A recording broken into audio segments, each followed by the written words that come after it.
서울에 비하면 상당히 합리적인 집값과 또 매력적인 사은품인데요. 저도 1kg 골드바 받으면서 집 사고 싶어지네요.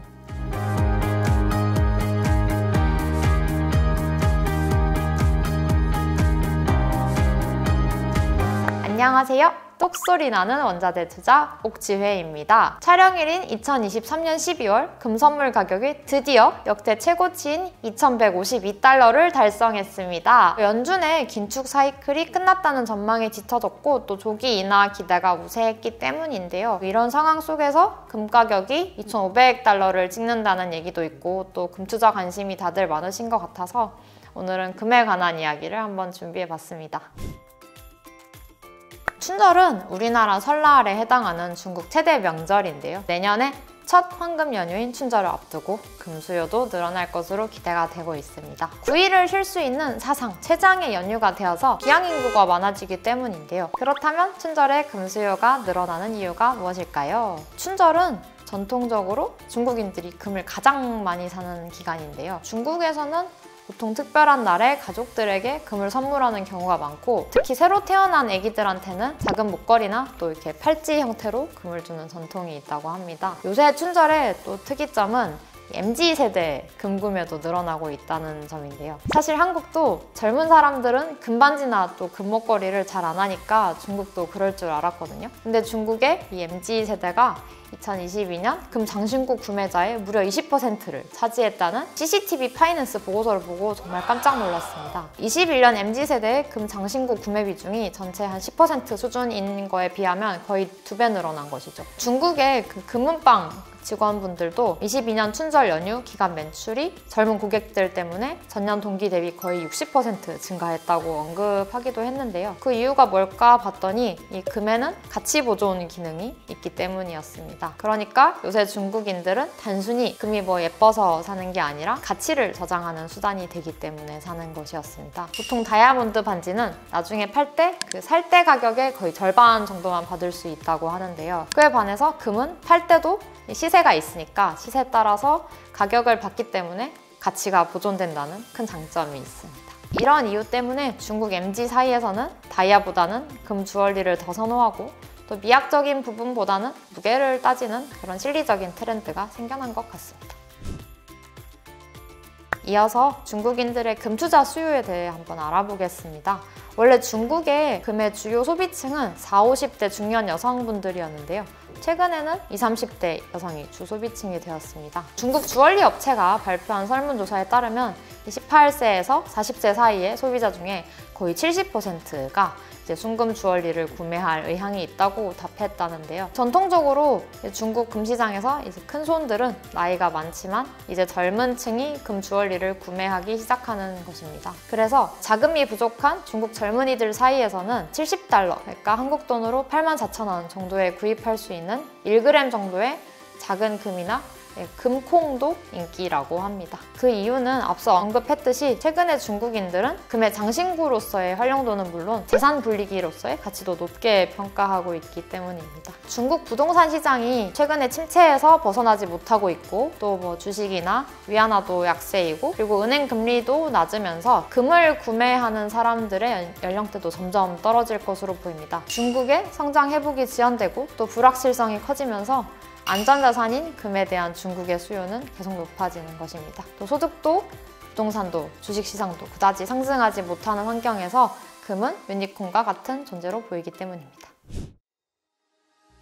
다음은 중국인들이 금을 얼마나 사랑하는지 보여주는 재미있는 예시가 있어서 잠깐 소개해드리겠습니다. 앞서 중국 부동산이 침체되었다는 얘기를 한번 했는데요. 중국 부동산이 하도 안 팔리니까 부동산 개발업자들은 잠재 고객들한테 골드바 같은 사은품도 주고 있다고 합니다. 부동산 업자들은 사람들이 아파트를 사게 하려고 최대 1kg의 골드바를 제공하고 있다는데요. 89평 아파트 같은 경우에는 700g, 그다음에 100평 아파트 경우에는 1kg가량의 금을 준다고 합니다. 금의 순도까지는 명시가 되어 있지 않은데 만약에 금 1kg가 24K라면 45만 위안, 그러니까 8천만 원 정도 되겠네요. 중국 아파트 가격은 100평 가까이 되는데도 한 4억 정도 하니까 무려 아파트 가치의 한 20%에 해당하는 인센티브입니다. 서울에 비하면 상당히 합리적인 집값과 또 매력적인 사은품인데요. 저도 1kg 골드바 받으면서 집 사고 싶어지네요. 중국 국민들 말고 중국 중앙은행도 금을 사모으는 거 알고 계셨나요? 11월 말 기준으로 했을 때 중국의 금 보유량은 7,158만 온스로 중국 금 보유고는 13개월 연속 증가했고, 또 그에 따라서 올해 2분기 기준 중국은 약 2,213만 톤의 금을 비축하면서 세계 6위의 금 보유국에 올랐습니다. 엄밀히 말하면 중국 인민은행은 금을 좋아해서 산다기보다는 금을 비축해야 해서 사는 건데요. 기본적으로 중앙은행들이 금을 사는 이유는 일반인들과 동일합니다. 안전자산인 금은 위기 상황에서 가치가 오르는 경향이 있고 또 장기적으로도 가치 저장소의 역할을 하기 때문입니다. 근데 최근의 양상은 살짝 다릅니다.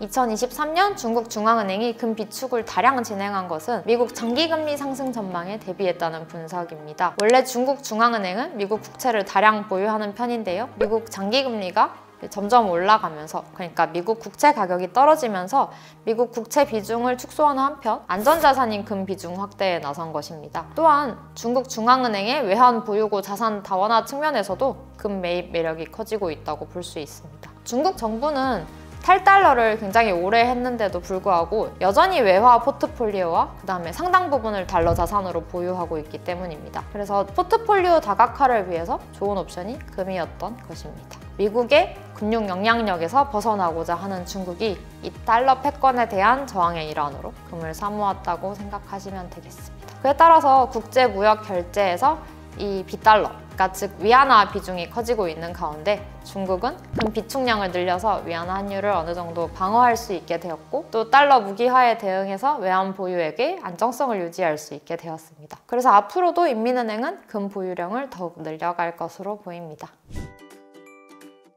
중국처럼 인도도 금 소비량이 많은데요. 그 문화적 배경은 무엇일지 한번 살펴보겠습니다. 인도인들은 중국인처럼 금을 건강과 부의 상징으로 여겨서 전통적으로 금 장식품에 대한 수요가 높습니다. 인도 금 소비의 특징은 거의 60에서 70%가 보석 형태로 된 제품이라는 점입니다. 세계금협회에 따르면 인도인들은 2020년에 315톤의 금 주얼리를 구입했는데 이게 얼마나 많은 양이냐면요. 이 미주, 유럽, 중동의 구매량을 합친 것과 같습니다. 금은 특히 힌두교와 또 자이나교 문화에서 상서로운 것으로 간주되는데요. 이 고대의 입법자인 만우는 중요한 의식과 행사에 금 장신구를 착용해야 한다고 구정했기 때문에 인도의 지역 축제는 금으로 축하받습니다. 또한 금을 선물하는 것은 인도 사회의 결혼 의식에 깊이 뿌리내린 부분입니다. 결혼식은 인도 연간 금 수요의 약 50%를 창출한다고 합니다. 한 해 한 1,000만 쌍이 인도에서 결혼을 하고, 또 인도 결혼 시장은 전 세계에서 미국 다음으로 큰 시장이라는 걸 감안하면은